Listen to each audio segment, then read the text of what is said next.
कबड्डी कबड्डी कबड्डी। जी हां, वो कबड्डी के खिलाड़ी हैं जिसका पहला सिद्धांत होता है छूकर वापस आ जाना। महाराष्ट्र की सियासत में इन दिनों महाराष्ट्र के हाल कॉमेडी सर्कस की तरह हो गए। जी हां, सारे नेता, सारे दल, सबकी अपनी डफली, अपना राग, लेकिन महाराष्ट्र की जनता को ये नहीं आ रहा रास। इसी बात को लेकर मचा है बवाल और मैं लेकर आया हूं देश का सवाल। देश का सवाल में एक बड़ा पैनल है, यहां पर सभी को बोलने के लिए बुलाया गया है।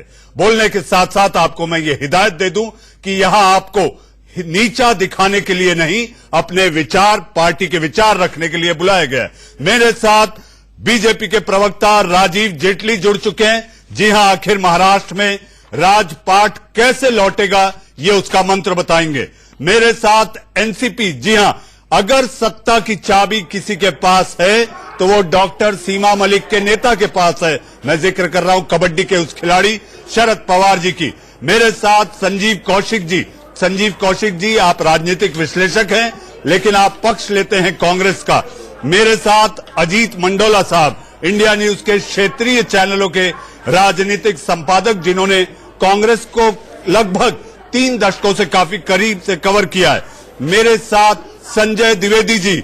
जी हां, शिवसेना के हैं, आप शिवसेना के नेता हैं और बताएंगे कि आखिर अब शिवसेना क्या हुआ, तेरा वादा, न 50-50 न 2.5 साल, अब कुछ दिखाई नहीं देता।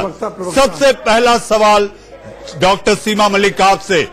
महाराष्ट्र प्रदेश की राजनीति, देश की राजधानी आप पहुंची है। आपके नेता का जो मैंने शुरुआत में वर्णन और बयान किया, आज लगता है ये वह साबित होता दिख रहा कि सरकार महाराष्ट्र में नहीं और आप जनादेश के साथ अपमान कर रहे हैं। देखिए, हम क्यों अपमान कर रहे हैं जनादेश के साथ, मुझे नहीं समझ में आती है बात। और जनादेश दिया डॉक्टर मलिक, आपने आपके नेता नवाब मलिक को सुना कि पवार साहब सोनिया जी की मुलाकात होगी, सरकार पर फैसला हो जाएगा। आपके नेता कह देते हैं सरकार गठन पर कोई चर्चा ही नहीं हुई।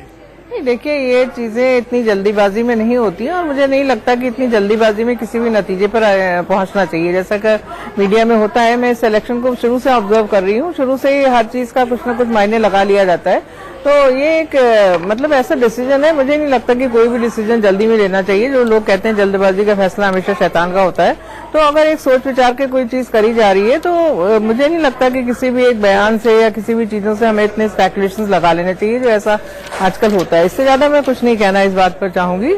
हमारे बड़े डॉक्टर मलिक, आपकी पार्टी की तरफ से कोई हिदायत दी गई है कि आप मीडिया से बात न करें, ऐसा कुछ है? नहीं, ऐसा कुछ भी नहीं है हम लोग का। तो आप दिल खोलकर बोलिए, आपके नेता तो चाणक्य हैं, कांग्रेस ने भी अपनी चाबी उनके हाथ में दे दी है। देखिए, मैं बिल्कुल दिल खोल घड़ी रुकी क्यों है? घड़ी रुकी क्यों है? वेट एंड वॉच कब तक डॉक्टर मलिक? नहीं, देखिए, मुझे नहीं लगता, मैं तो आपको बिल्कुल दिल की बात बता रही हूँ कि मुझे नहीं लगता कि इतने बड़े बड़े फैसले जो हैं बिल्कुल इतनी जल्दीबाजी में हो जाते हैं और ये हर चीजों पे मतलब विचार विमर्श करके ही कोई काम करना चाहिए। जैसा कि हमने देखा है कि कई बार हमारी जो रूलिंग पार्टी है वो डिसीजन लेने में दे वेरी क्विक, वो आधे मिनट में डिसीजन ले लेते हैं। हुआ ना विमर्श, ये भी पवार साहब ने कह दिया। नहीं, पर हाँ, तो हो सकता है उनकी जनरल मीटिंग रही हो, शिष्टाचार की मीटिंग रही हो, तो इसके लिए तो हमने मतलब लोग स्पेकुलेशन हर चीज के पहले ही लगा लेते हैं, तो उसके लिए अब हमारा कोई फॉल्ट नहीं है ना सर। तो मुझे नहीं लगता कि ये जल्दीबाजी में कोई भी इस तरह के मुझे भी कोई बयान देना चाहिए या किसी को भी कोई बयान देना चाहिए अनलेस कोई चीज मतलब। आप बहुत डिप्लोमेटिक लाइन लेकर जवाब दे रही हैं डॉक्टर मलिक। मैं आपको सच बात बता रही हूँ सर, आपकी बेबसी समझता हूँ। सच बात बता रही हूँ आपको। डॉक्टर मलिक, मैं आपके पास आऊंगा। मेरे साथ वो सबसे बड़ा राजनीतिक दल,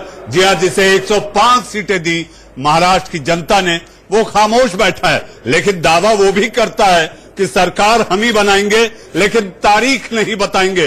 राजीव जेटली, जनता से ये छल कपट कब बंद होगा?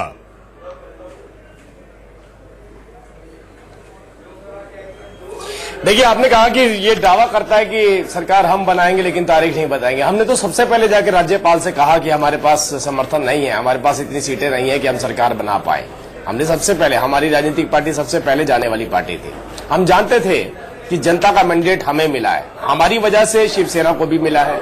शिवसेना को 56 सीटें मिली हैं। शिवसेना ने भारतीय जनता पार्टी की विचारधारा पे, हिंदुत्व की विचारधारा पे चुनाव लड़ा था और जो वोटर वहां पर महाराष्ट्र के अंदर हिंदुत्व विचारधारा के साथ जुड़ा था, उसने शिवसेना को अपना मैंडेट दिया था। अब वो अलग बात है कि जैसा अभी सीमा मलिक जी ने बोला, इन्होंने कहा कि इतने बड़े बड़े फैसले जल्दबाजी में नहीं हो जाते हैं। ये बात तो शिवसेना को बतानी पड़ेगी, जिन्होंने ये अपेक्षा रखी थी कि शायद जल्द से जल्द कॉमन मिनिमम प्रोग्राम बन जाए।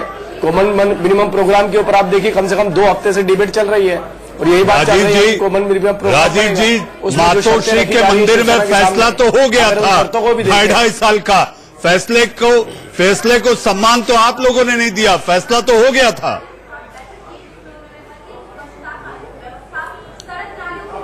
देखिए बड़ी अजीब बात है, आप ये देखिए कि देश के प्रधानमंत्री, देश के राष्ट्रीय अध्यक्ष भारतीय जनता पार्टी के जो गृह मंत्री हैं अमित शाह जी, और उसके साथ साथ बहुत ही वरिष्ठ नेता इवन नितिन गडकरी जी, तीनों ने सार्वजनिक मंच के ऊपर जहां जहां पे भी रैली होती थी, उद्धव ठाकरे जी उस रैली में मौजूद होते थे और अपने बार बार एक ही बात रखी थी कि हमारे प्रदेश के मुख्यमंत्री होंगे देवेंद्र फडणवीस जी।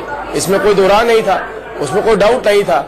अब आप देखिए कि चुनावों के रिजल्ट आने के भी लगभग कितने दिनों के बाद ये बात निकाली गई और ये कहा गया कि हमारे साथ कमिटमेंट जो हुआ था मातोश्री में हुआ था, हमारे साथ 50-50 का फार्मूला था। ये कितनी देर के बाद ये बात आ रही है और ये बात तब आ रही है जब कांग्रेस और एनसीपी के साथ चर्चाएं चल रही है। तो ये कोई आधारहीन बात है, इसमें कोई वजह नहीं है इस बात। राजीव जी, इस पे तो संजय राउत ने बाला साहब की कसम तक खा ली। राजीव जी, इस पे संजय राउत ने तो बाला साहब की कसम तक खा ली कि हमारे लिए जो मंदिर का स्थान है, बाला साहब का कमरा है, बाला साहब को हम भी ये मानते हैं कि वो मूर्त स्वरूप यहाँ पर मौजूद है, और उसके बावजूद अगर बीजेपी नहीं पालन कर रही। और एक और बात राजीव जी, कल बीजेपी के किसी नेता ने आपसे गठबंधन दूरी क्या हुई, बाला साहब की पुण्यतिथि पे एक ट्वीट भी नहीं किया।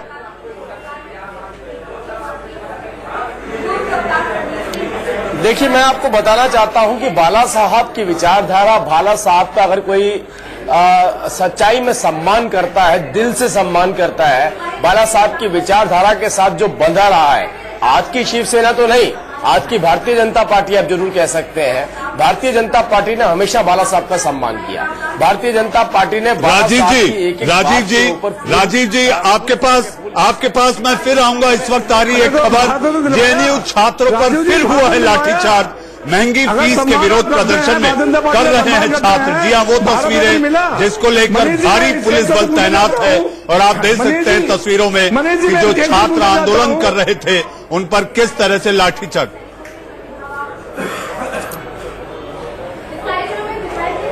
इस बीच हमारे संवाददाता आदित्य नायर हमारे साथ जुड़ चुके हैं। आदित्य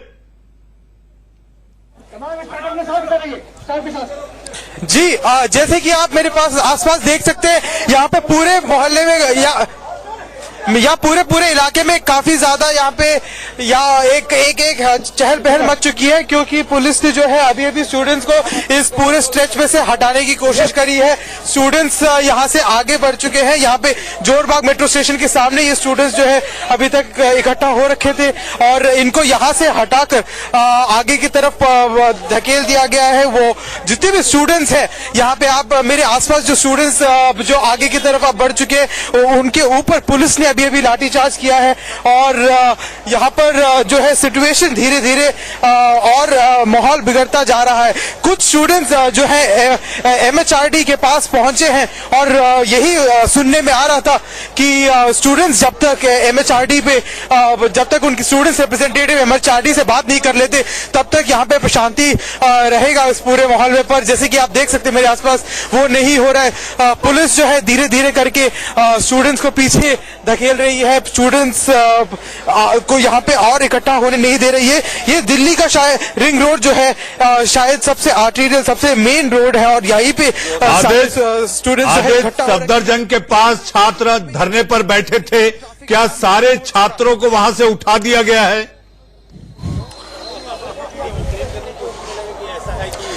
जी, सारे छात्रों को धीरे धीरे करके, जैसे कि मैंने आपको बताया, पुलिस यहाँ पे लाठीचार्ज कर चुकी है और एक एक करके सारे छात्रों को आगे बढ़ाए जा रहे हैं। जैसे कि आप शायद ये विजुअल्स देख पा रहे होंगे, एक बहुत ही हैवी पुलिस फोर्स जो है यहाँ पे अपने अपने हाथों में लाठियां पकड़कर वो स्टूडेंट्स को मार मार कर आगे बढ़ा रहे हैं। उनका भी यही है कि यहाँ इस रोड को जितना जल्दी हो सके वो क्लियर करें, इस रोड से अब आगे बढ़ाकर स्टूडेंट्स को यहाँ से क्लियर आउट करें। एमएचआरडी तक स्टूडेंट्स के रिप्रेजेंटेटिव्स पहुंच गए थे, उसके बावजूद हम यही सुनने में आ रहा है कि और यही माना जा रहा था कि शांति बनाए रखेंगे इसके बाद भी, पर अभी शायद ऐसा ना हो।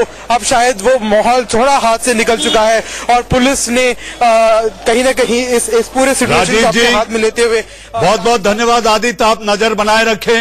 राजीव जी, आखिर दिल्ली की सड़कों पर छात्रों का आंदोलन कब खत्म करेंगे आप?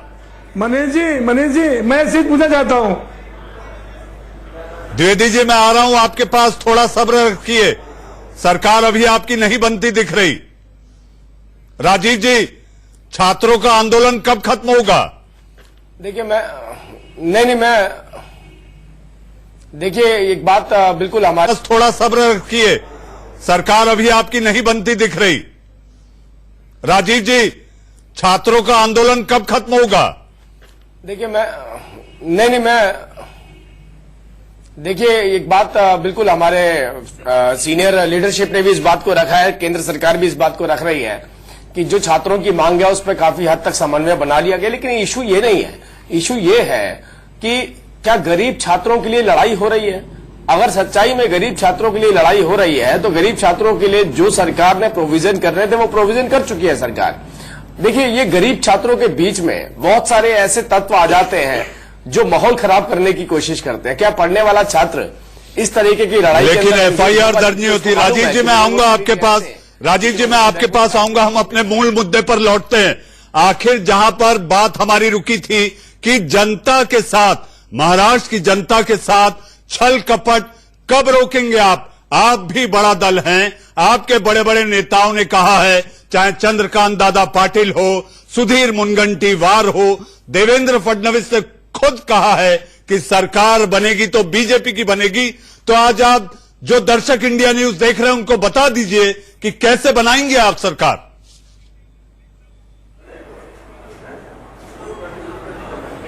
देखिए, मौजूदा परिस्थितियों को आप देखिए कि एनसीपी के साथ अलायंस की बात चल रही है, लेकिन आपने देखा एनसीपी सीमा मलिक जी भी अभी बिल्कुल क्लैरिटी के साथ नहीं बता पा रही है इस बात पे कि क्या होने वाला है। कॉमन मिनिमम प्रोग्राम जो कांग्रेस शिवसेना के ऊपर थोप रही है, अगर वो पूरी तरह से थोप दिया गया तो आप देखिए कि हिंदुत्व का एजेंडा छोड़ना है, मुस्लिम आरक्षण की बात करनी है, इस आधार पर अगर सरकार बनने वाली है तो हमारी शिवसेना बेचारी का क्या हालत होगी आप सोचिए। वो जनता को क्या जवाब देगी? आपने तो कुर्सी तक बदल दी राजीव जी, परिस्थितियों के हिसाब से राजीव जी आपने तो सदन में कुर्सी तक बदल दी।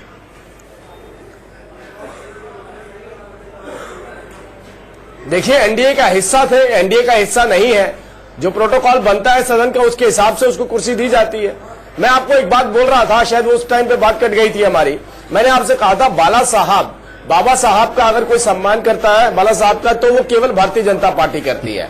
हमने उनकी विचारधारा को आगे बढ़ाया, वो अलग बात है कि मौजूदा परिस्थितियों के अंदर मौजूदा शिवसेना, आपने जैसे बात रखी कि माधुश्री के अंदर क्या बात।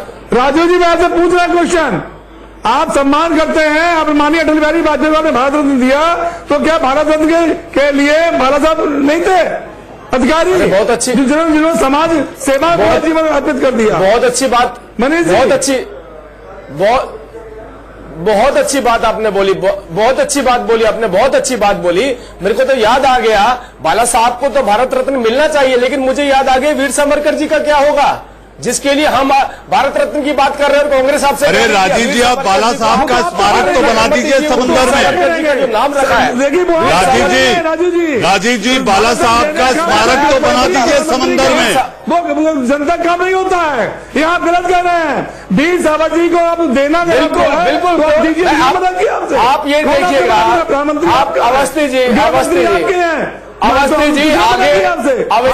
भविष्य में आप किसी ने मना किया, लेकिन बाला साहब ठाकरे को भारत नहीं मिला, ये मैं आपसे पूछ रहा हूँ। मेरे भाई द्विवेदी जी, संजय द्विवेदी जी, मनीष जी, मैं संजय द्विवेदी जी, जो द्विवेदी जी 1 मिनट सुन लीजिए, फिर मैं आपके पास आता हूँ। मुझे और 2 मेहमानों को इंक्लूड करना है। अजीत मेंडोला साहब और संजीव कौशिक अभी तक नहीं आए। मैं कह रहा हूं जो परिस्थितियां चल रही हैं उसके हिसाब से पूरी तरह से ऐसा लगता है कि आप ही का काडर, शिवसेना का काडर, अगर बाला साहब की विचारधारा को आगे ले जाने के लिए किसी राजनीतिक पार्टी पे अपनी आस्था रखेगा तो वो केवल भारतीय जनता पार्टी होगी। क्योंकि बाला साहब की शिवसेना तो ये शिवसेना नहीं हो सकती जो कांग्रेस के साथ मिलकर अपने एजेंडे को ही छोड़ दे, अपने एजेंडे पे ही कह दे हम कॉम्प्रोमाइज कर लेंगे। क्या बाला साहब ने कहा था कांग्रेस के एजेंडे पे चल के आप राजनीति में मुख्यमंत्री बनने की कोशिश की? बाला साहब 50% में बात नहीं हुई। हमारे माननीय संजय राउत जी ने स्पष्ट कहा है कि मंदिर के अंदर बात हुई थी, उसको उस कमरे को मंदिर मानते हैं। आप अभी भी डिनाई कर रहे हैं मेरे सामने बैठ के। अगर आप डिनाई कर रहे हैं तो आप बताइए मंच पे उद्धव ठाकरे जी, आप ये बताइए मंच पे उद्धव ठाकरे जी हर जगह पे हमारे साथ थे कि नहीं थे? क्या उन्होंने हमारे साथ मंच साझा किया? राजीव जी द्विवेदी जी, मैं आपके पास दोबारा आऊंगा। मैंने इस बीच संजीव कौशिक और अजीत मंडोला साहब से राय नहीं ले पाई है, चर्चा में उन्हें शामिल नहीं कर पाया हूं। एक छोटा सा ब्रेक लेना है, ब्रेक के बाद देश का सवाल इंडिया न्यूज पर लगातार जारी है।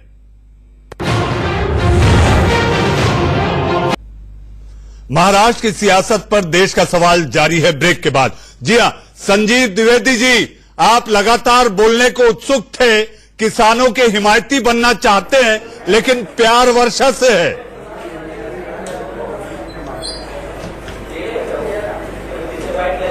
नहीं मनीष जी, आप ये गलत कह रहे हैं। प्यार वर्षा से मैं थोड़ा सा, मेरी बात सुन लें।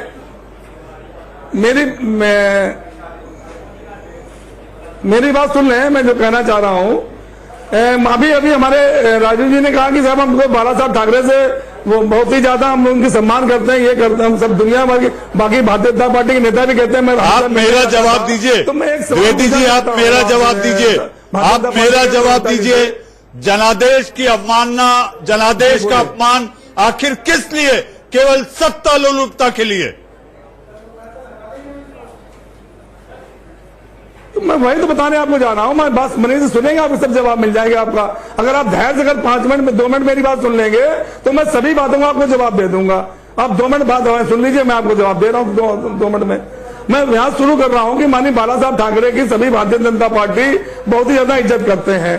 तो भारतीय जनता मैंने स्वयं राज्यपाल जी को, माननीय गृह मंत्री उस समय थे राजनाथ सिंह जी, उनको मैंने ज्ञापन दिया कि भाई माननीय बाला साहब ठाकरे को भारत रत्न मिलना चाहिए, जिसमें माननीय प्रधानमंत्री जी का चिट्ठी मेरे पास मिली। विजय जी पक्षपात नहीं है, विजय जी पक्षपात नहीं है, संजीव जी पक्षपात नहीं है, संजीव जी पक्षपात नहीं है। आपने सबको मौका दिया, लेकिन अभी हमें बोलने का भी मौका नहीं दिया। मैं महाराष्ट्र की राजनीति की बात कर रहा हूँ। आपको बुलाइए यहाँ बोलने के लिए। देखिए, दरअसल हुआ ये है कि पिछले कुछ दिनों में, अरे आप सुनिए, आप चलिए मेरा सवाल लीजिए, आप मेरा सवाल लीजिए। आप मीटिंग पे मीटिंग, कमेटी पे कमेटी, मुलाकात पे मुलाकात, तारीख पे तारीख, चिट्ठी क्यों नहीं देते आप? चिट्ठी दीजिए आप। मैं उसी पे आ रहा हूँ। पिछले कुछ दिनों से लगातार महाराष्ट्र की जनता और पूरे देश की जनता को जिस तरह से भारतीय जनता पार्टी ने ऊहापोह की स्थिति में डाल के रखा है, एक नए तरह की राजनीति पूरे देश की जनता देख रही है। आप हमसे सवाल करते हैं, मैं आपसे सवाल ये कर रहा हूँ कि आप बताइए कि प्रधानमंत्री जी सच बोल रहे हैं, गृह मंत्री जी सच बोल रहे हैं, गडकरी जी सच बोल रहे हैं, और केवल संजय राउत इसलिए सच नहीं बोल रहे हैं क्योंकि वो सत्ता में नहीं है, केवल उद्धव ठाकरे इसलिए सच नहीं बोल रहे हैं कि वो मुख्यमंत्री और गृह मंत्री नहीं है। ये कौन सा तुक बनता है? यदि पहले आपने वादा किया इस तरह से, यदि कोई वादा किया था, शरद पवार जी ने खुद खोल दी। आपकी पोल तो खुल गई कि 170 का लिफाफा, ये इशारा जो 170 का लिफाफा जो है वो मुझे नहीं पता। जिस पार्टी ने पूछा गया सरकार कैसे बनेगी तो कहते हैं बीजेपी से दशकों ने जिस पार्टी ने साथ दिया भारतीय जनता पार्टी का, और जहां तक प्रधानमंत्री मुख्यमंत्री कई ऐसे दौरों पर उनको सपोर्ट मिला, वहां केवल एक छोटी सी बात, और वो भी पहले आपने समझौता कर लिया था, पहले इस तरह की बातें कर ली थी बंद कमरे में, उसको आपने नहीं माना। पहली बात बताइए। और दूसरी बात, आप संजीव जी अपनी बात बंद करिए। आप चिट्ठी क्यों नहीं दी है? नहीं, वही हम बोल रहे हैं कि ये आसान नहीं है। आप जिसके बदल दोनों पार्टियों ने जिस तरह से कॉमन मिनिमम प्रोग्राम बन के चुनाव लड़ा, निश्चित रूप से एक ने वादा खिलाफी किया है, और जिस पार्टी की अलग अलग विचारधारा है, अलग अलग अपने अपने राह है, उनको एक साथ मिलने में वक्त लगता है, समझने में समय लगता है। आप चाहते हैं कि एक बार में हम निकल के इस तरह की राजनीति में घुस जाए, और आपकी बात आपको 77, 80, आपको 2007, 2012 में समर्थन देती और ये नई राजनीति जो प्रधानमंत्री ने आज इशारों में किया है, ये देश की जनता। ठीक है, मैं अजीत मंडोला साहब के पास चलता हूँ। संजीव जी, मैं अजीत मंडोला साहब के पास चलता हूँ। अजीत जी, आज 3 बयान बड़े महत्वपूर्ण हैं। एक बयान जब प्रधानमंत्री एनसीपी की सदन में तारीफ कर देते हैं, दूसरा बयान पवार कह देते हैं कि बीजेपी सेना से पूछिए सरकार कब बनेगी, ये खिल्ली उड़ा रहे हैं। और तीसरा बयान अभी अभी जो पवार साहब का सोनिया जी की बैठक के बाद आया है वो ये कि सरकार गठन पर तो हमने चर्चा ही नहीं की, तो क्या करने गए थे, पूछिए सरकार कब बनेगी, ये खिल्ली उड़ा रहे हैं। और तीसरा बयान अभी अभी जो पवार साहब का सोनिया जी की बैठक के बाद आया है वो ये कि सरकार गठन पर तो हमने चर्चा ही नहीं की, तो क्या करने गए थे।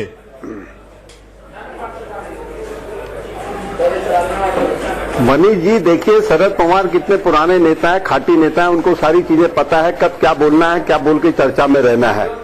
मैं आपको दो तीन चीजें बहुत क्लियर कर दूं। पहली बात, महाराष्ट्र में जो सरकार बनेगी वो जैसे उन्होंने कहा कि दिसंबर तक बन जाएगी, तो मेरे जो सोर्सेज ये कहते हैं कि कांग्रेस में कहीं कोई गतिरोध नहीं है, सरकार बनेगी शिवसेना, एनसीपी और कांग्रेस के बीच। और दूसरी बात, जहां तक ये समर्थन देने या न देने की बात है, कांग्रेस देखिए एक दो चीजों पर थोड़ा सा दिक्कत वहां पे आई है। जो सोर्सेज बताते हैं कि कांग्रेस कर्नाटक वाली गलती नहीं करना चाहती है, नंबर एक। नंबर दो, कांग्रेस चाहती है कि 2024 तक ये गठबंधन बिल्कुल सुचारू रूप से चले। इससे कांग्रेस को दो तीन फायदे हो रहे हैं। नंबर एक, जब 24 में अगर ये तीनों मिलकर चुनाव लड़ते हैं बीजेपी के खिलाफ, महाराष्ट्र में जब भी लोकसभा का चुनाव होता है, पहले होता है या बाद में होता है, ये समय पे होता है, तो एक बड़ा गठबंधन होगा जो कि कांग्रेस बीजेपी के लिए कहीं न कहीं बड़ी दिक्कत खड़ी करेगा। दूसरा, शिवसेना जिसको लेकर कांग्रेस ने आज तक भेदभाव किया, तमाम तरह के परहेज किए, लेकिन आज अगर वो कांग्रेस के बड़े रणनीतिकार मान रहे हैं कि शिवसेना के उनके साथ आने से जो मुस्लिम तुष्टीकरण और तमाम तरह के आरोप कांग्रेस पे लगते रहे हैं वो कहीं ना कहीं खत्म हो जाएंगे। कांग्रेस का एक बड़ा धारा समझने लगा है कि अब हमको भी बहुसंख्यकवाद की राजनीति करनी पड़ेगी, अगर हम नहीं करेंगे तो हम पिछड़ जाएंगे। तो ये सारे मुद्दे हैं। कांग्रेस के बड़े नेताओं में सब जगह पूरा तालमेल बना हुआ, कहीं कोई वो नहीं है। देखिए क्या है कि अगर आप लोकसभा चुनाव के बाद की बात अगर आप देखेंगे तो 10 जनपद के बाहर सन्नाटा पसर गया था। कांग्रेस में विपक्ष का आरोप था कि हमको लोग टीवी में नहीं दिखाते हैं या अखबारों में नहीं छापते हैं। आप देखिए पिछले एक महीने से कौन खबरों में बने हुए हैं, एनसीपी बनी हुई है, कांग्रेस बनी हुई है, सब लोग चाहते हैं कि क्या होगा, एक उत्सुकता बनी हुई है, कहीं ना कहीं चर्चा में बने हुए। आज शरद पवार बहुत ही, आपने देखा होगा कि इससे पहले जब वो महाराष्ट्र में थे उन्होंने कहा कि सरकार बनेगी।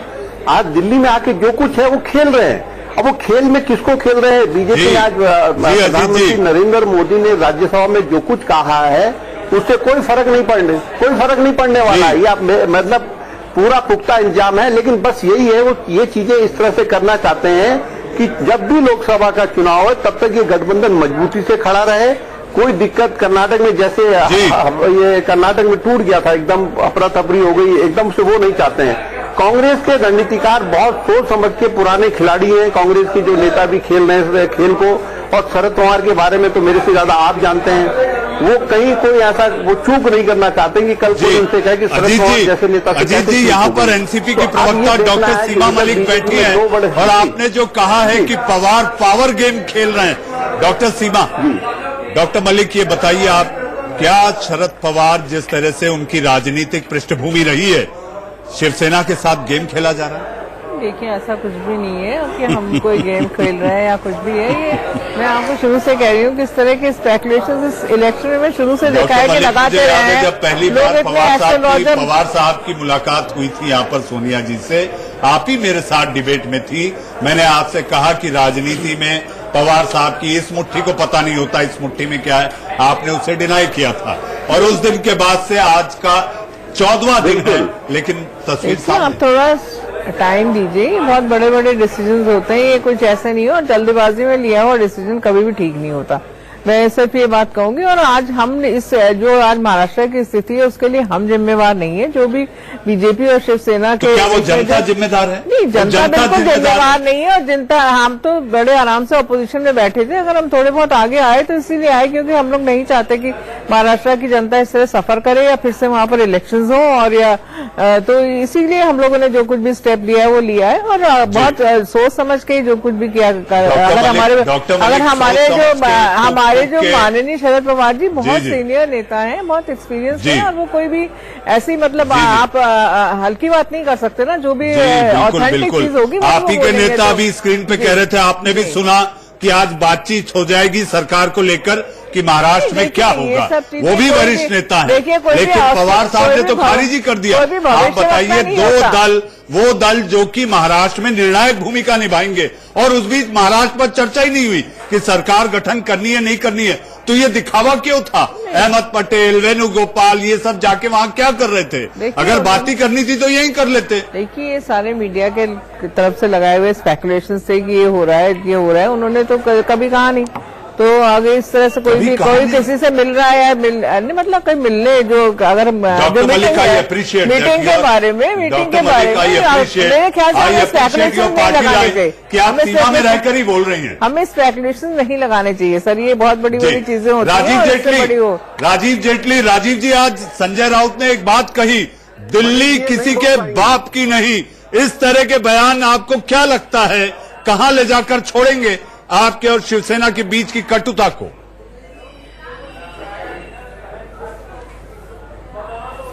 नहीं, मैं देखिए, संजय राउत जी बहुत लंबे वक्त से बयान दे रहे हैं। आपने कभी भारतीय जनता पार्टी का एक भी बयान ऐसा देखा जो आपको लग रहा हो कि हमने शिवसेना के खिलाफ दिया?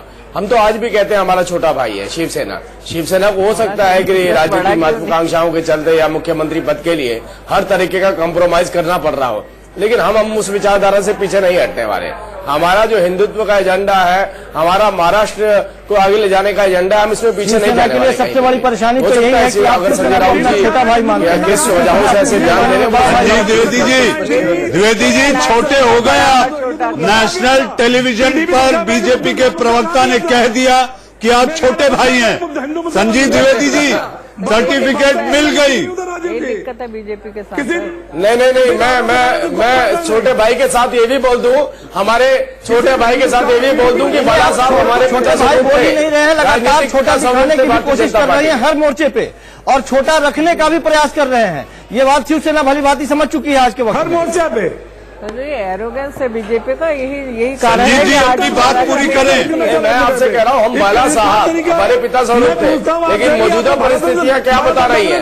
आप, मुझे लगता है हमारी भारतीय जनता पार्टी या देश की या राजनीतिक पार्टी ना होकर के अगर आप महाराष्ट्र की जनता के प्रति वो ज्यादा बेहतर सम्मान करेंगे। बाला साहब की बात अब छोड़ दें, वर्तमान में शिवसेना की द्विवेदी जी बता दीजिए, सरकार कैसे बनाएंगे आप? 170 का लिफाफा कहां है? सरकार बनाएंगे मनीष जी, मुझे मौका दीजिए तो 1 मिनट बोलने। हाँ, बोल लीजिए आप, बोलिए। भारतीय जनता पार्टी ने 30 साल में जो हमारा गठबंधन था, झूठा करके हमको बेइज्जत किया।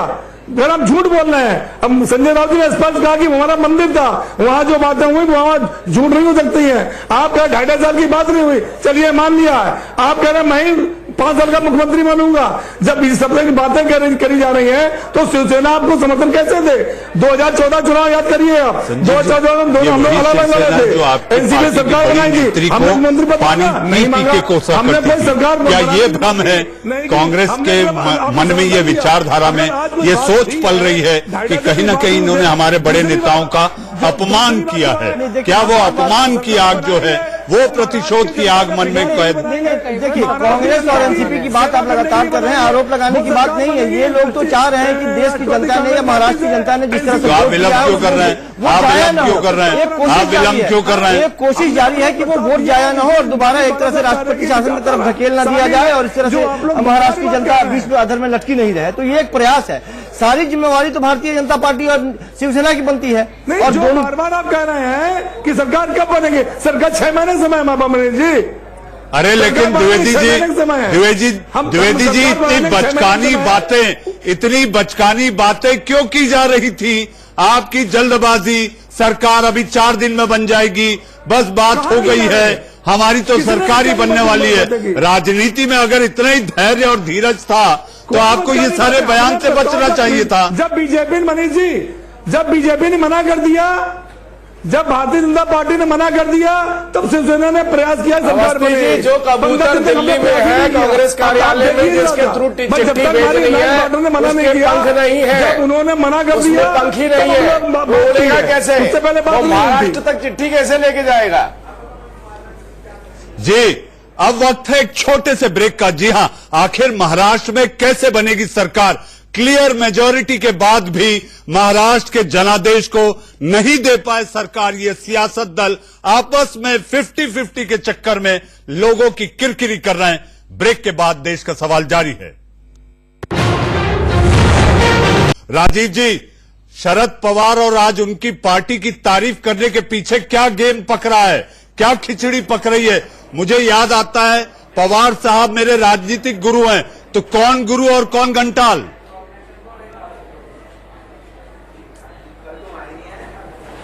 नहीं, बिल्कुल। देखिए, आज वीडियो जी की और शरद पवार जी की तारीफ करी है। उन्होंने ये बताया कि किस तरीके से सदन को चलाने के लिए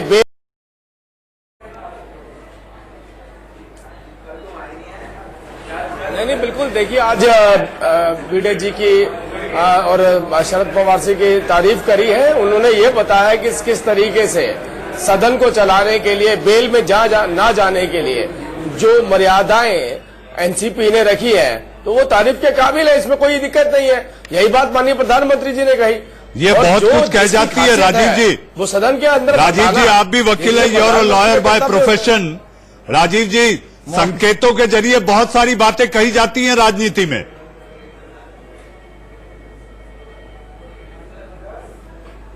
देखिए, मैं आपको एक बात बताना चाहता हूँ। जब आपने चर्चा की शुरुआत करी थी तो इस बात में सबसे बड़ी राजनीतिक पार्टी जिसको 105 सीटें मिली है, तो वो 105 सीटों वाली पार्टी जिसके ऊपर पूरे महाराष्ट्र की जनता, भारतीय जनता पार्टी की हो रही है। वो केवल आपके लिए नहीं राजीव जी, आपने सेना के साथ मिलकर लड़ा था, आपको शिवसेना के भी वोट मिले हैं।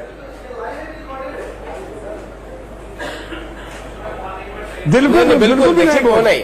हम दोनों राजनीतिक पार्टी, मैंने आपको सबसे पहले ही बोला कि हमारे साथ हमारी सबसे बड़ा कर्तव्य यह बनता है कि जो राजनीतिक पार्टी महाराष्ट्र की जनता द्वारा चुनी गई है, उस पार्टी के एजेंडे क्या थे चुनाव लड़ने के लिए? क्या उसके एजेंडे ये थे कि हम अपना हिंदुत्व का एजेंडा छोड़ देंगे? क्या उसका एजेंडा था कि हम मुस्लिम आरक्षण? राजीव जी, मैं आपके पास आऊंगा 10-10 सेकंड। मेरे मेहमानों को संजीव कौशिक जी, ये बताइए सेना से बात करने के लिए वाया पवार क्यों? आप तो देखिए मनीष जी, यही अंतर है भारतीय जनता पार्टी और कांग्रेस में। भारतीय जनता पार्टी जिस तरह से सरकार बनाने के लिए लालाई चाहती है और बाहें फैलाने से वो पकड़ लेती है और अपने बाहों में भर लेती है, कांग्रेस कम से कम उसकी हरकत नहीं करना चाहती है। संजीव जी, समझ के भूत वर्तमान और भविष्य देख करके संजीव जी, सारी चीजों को देख करके इस तरह से आगे कदम बढ़ाने की बात होगी। अजीत जी, पवार को बीच में क्यों रख रही है कांग्रेस? अजीत जी। मनीष जी, नहीं मनीष जी, आप देखें, गौर करें। अहमद पटेल जब मुंबई गए थे तो उद्धव ठाकरे जी के साथ उनकी मीटिंग हुई है और वहां पर सारी बातें हो चुकी। देखिए, मैं आपको बराबर कह रहा हूं इस बात को। मेरा अपने जो अजीत जी, मुझे बहस खत्म करनी है, लेकिन मुझे ऐसा लगता है इस तरह से सियासत आगे बढ़ रही है। महाराष्ट्र प्रदेश की सियासत देश की राजधानी में आ गई है। मुझे ऐसा लगता है कि आने वाले कई दिनों तक लगातार जारी रहेगी। महाराष्ट्र की सियासत में क्या होगा रे, ये तो केवल शरद का पावर जाने रे। जी हां, देश का सवाल में आप लोग जुड़े, बहुत बहुत धन्यवाद। खबरों के सिलसिले को आगे बढ़ाएंगे मेरे सहयोगी रोहित पुनेठा, आंख कान।